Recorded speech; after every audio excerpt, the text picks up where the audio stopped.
Nobody remembers the birthday party that did not happen. Not the kind of party that fills a house with noise. Not the kind with music, laughter, and children running through the rooms. This was smaller than that. A table, a few plates, a cake his mother had tried to make feel special, and a boy named Elon Musk sitting very still, staring at the front door as if his whole life depended on the next knock. "Maybe they are just late," his mother said softly. Elon did not look at the cake. He did not reach for the gifts. He did not ask when he could blow out the candles. He kept his eyes on the door. Because when you are a child, you do not measure love in money. You do not measure it in success.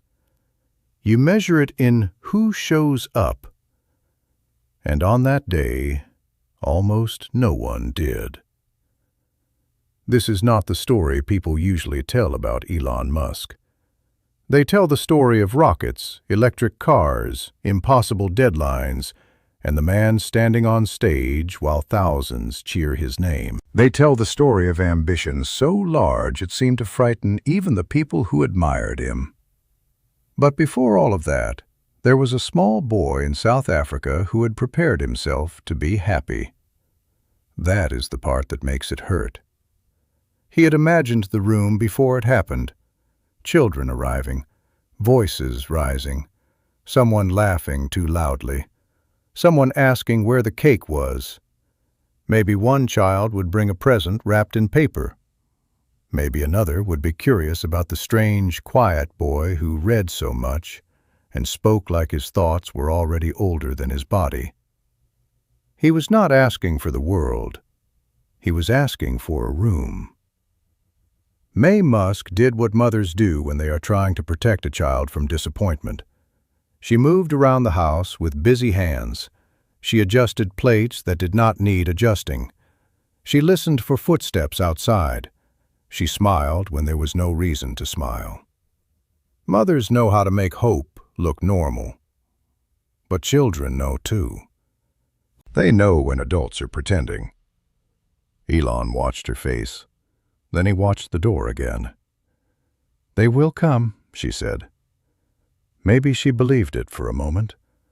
Or maybe she only needed him to believe it, long enough for the silence to feel less cruel. The table waited. The cake waited. The empty chairs waited. There are some wounds that do not announce themselves when they happen. They do not arrive with thunder. They arrive quietly, with the sound of a house that should be full but is not. They enter a child through the eyes and settle somewhere deeper than language. A birthday is supposed to teach a child that he matters, that people remembered, that someone circled the date in their mind and said, "I will be there." But that day may have taught him something else. It may have taught him that wanting people to come was dangerous. It may have taught him that the safest thing was not to need anyone at all. Years later, when Elon would stand in front of crowds so large they looked like waves, people would see confidence. They would see control. They would see a man who could command a room with one unfinished sentence and one impossible promise. What they would not see was the boy inside him still studying the entrance. Because the central wound was simple, and it never really changed. One day the whole world watched him, but as a child, he had only waited for one person to walk through the door. As Elon grew older, the waiting changed shape. It no longer looked like a birthday table. It looked like classrooms where he felt separate from other children.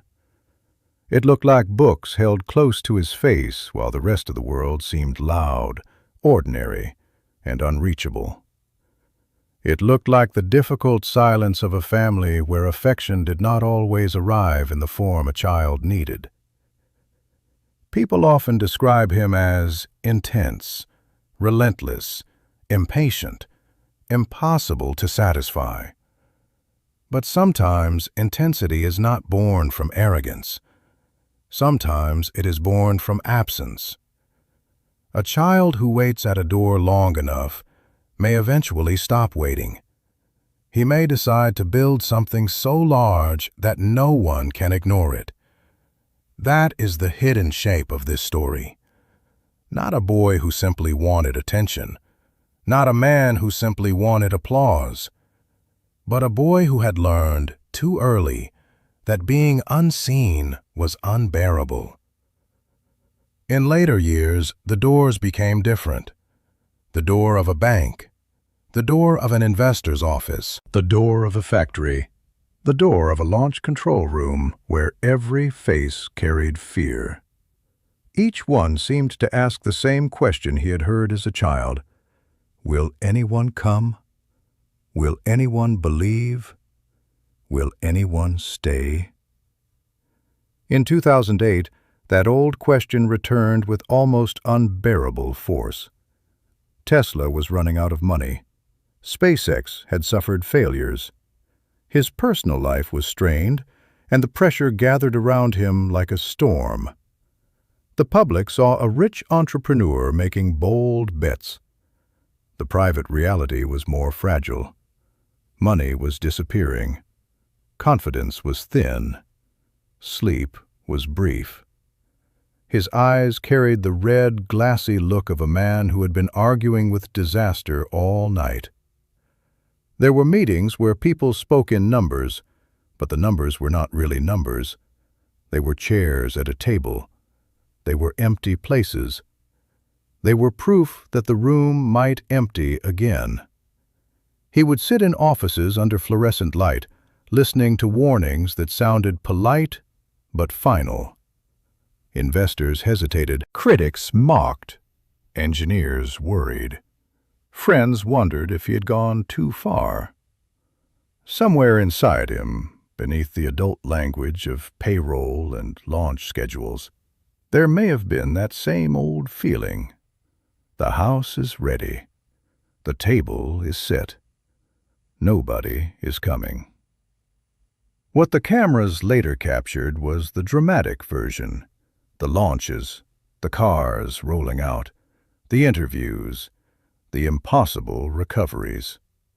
But what the cameras did not capture was the private panic of a man trying to outrun a childhood verdict. He did not just want the companies to survive. He needed them to survive. Because if they survived, then maybe the empty chairs had been wrong. Maybe the children who never came had not seen him clearly. Maybe the world had missed something. And yet victory did not heal the wound the way people imagine. This is one of the loneliest truths about success. It can fill stadiums and still fail to fill the room that hurt you first. A man can become famous enough that strangers chant his name and still carry the small humiliations of childhood like stones in his pocket. He can build machines that rise into the sky and still feel a strange drop in his chest when a phone does not ring. He can enter rooms where everyone stands for him and still notice who is missing. That is why applause can be dangerous.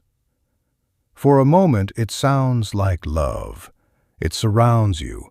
It lifts you. It tells you that you were right to keep going. But applause does not sit beside you after the room empties. It does not know your childhood. It does not remember the cake. And Elon, more than most men, seemed to turn that gap into fuel. He worked as if rest were a threat. He pushed as if delay were betrayal. He demanded impossible hours from himself and often from the people around him. He slept near machines, on floors, in offices, wherever the work allowed him to collapse for a few moments before beginning again. The public called it drive. Employees sometimes called it brutal. Admirers called it genius. Critics called it obsession. But beneath all those names, there may have been something far older. A child had once watched a door and learned that silence could crush you. So the man built noise. He built factories full of metal and sparks. He built launch sites that shook the ground. He built events where crowds gathered to see what he would reveal next. He built companies that made the world argue about him, praise him, doubt him, hate him, defend him, follow him. Anything was better than being invisible. But that was not the whole story, because even as the crowds grew, the little boy did not disappear. He hid behind jokes, deadlines, public battles, and impossible missions. He hid behind the face of a man who seemed too busy to be wounded. Yet the wound had a way of returning at the strangest moments. In the brief pause before walking on stage. In the quiet after a launch succeeded. In the car ride back from an event when the adrenaline drained and the night became ordinary again. In a hotel room where the applause could no longer reach him. That is when the old birthday could come back. Not as a clear memory, perhaps, not as a scene he wanted to explain, but as a feeling. The feeling of looking toward the door and wondering who, if anyone, was coming. Years later, the stage lights were almost blinding. Elon Musk would stand before crowds that seemed endless. Cameras followed the smallest twitch of his expression. Investors listened. Fans cheered. Critics waited for him to fail in public. The room was no longer empty. It was overflowing. And still, something about it was strangely familiar. A launch event is, in its own way, another kind of birthday party. The room is prepared. The lights are arranged. People gather to see whether the thing you have imagined will survive contact with the world. There is hope, and there is judgment. There is celebration waiting on one side, and humiliation waiting on the other. For Elon, every public unveiling may have carried more weight than people understood. It was not only about a car, a rocket, a network of satellites, or a promise about the future. It was also about being seen, finally seen, completely seen. Seen by so many people that the silence of childhood could no longer claim him. But childhood silence is stubborn. The crowd can roar, and memory can still whisper. That is why the image is so haunting.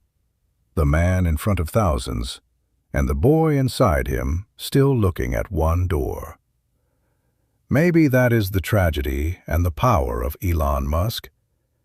He became one of the most watched men on Earth, yet the emotional engine beneath the spectacle may have been painfully small. A child wanting the room to fill, a child wanting someone to prove that he mattered, a child wanting the door to open.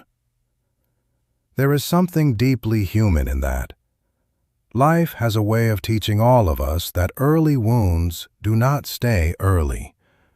They follow us into marriages, careers, parenthood, ambition, and old age.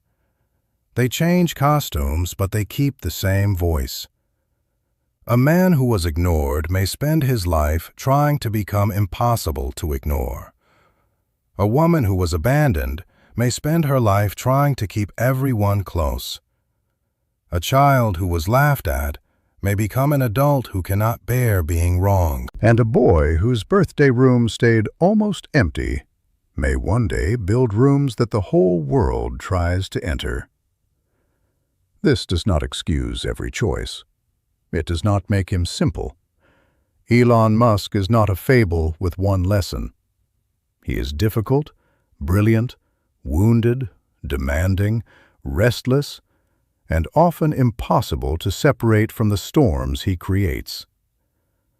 But the point of this story is not to make him a saint. It is to remember that powerful people are not built from power alone. They are built from hunger. They are built from fear. They are built from moments when no one clapped, no one called, no one came. And sometimes, the future is shaped by a child trying to answer one private humiliation for the rest of his life. Imagine him, after one of those enormous events, stepping away from the lights. The crowd still shouting somewhere behind him, the cameras still waiting. His face tired, his shirt slightly wrinkled, his mind already moving to the next impossible thing. Around him, people celebrate. They talk about market value, engineering, Mars, artificial intelligence, destiny. But perhaps in the quietest part of him there is another conversation. They came, the adult might tell the child, and the child might answer, yes, but did they come for me? That is the question fame cannot always answer. Fame brings attention, but not always comfort. Wealth brings options, but not always peace. Power brings rooms full of people, but not always the one kind of presence a lonely child needed most. This is why that birthday matters. Whether remembered exactly or carried only as emotional truth, it gives shape to the distance between the public myth and the private man. It reminds us that some ambitions are not born in boardrooms. They are born at kitchen tables. They are born beside untouched plates. They are born in a child's face as he listens for footsteps that never arrive. And if you look at Elon Musk's life through that doorway, his story becomes less about a man chasing applause and more about a man trying to outrun silence.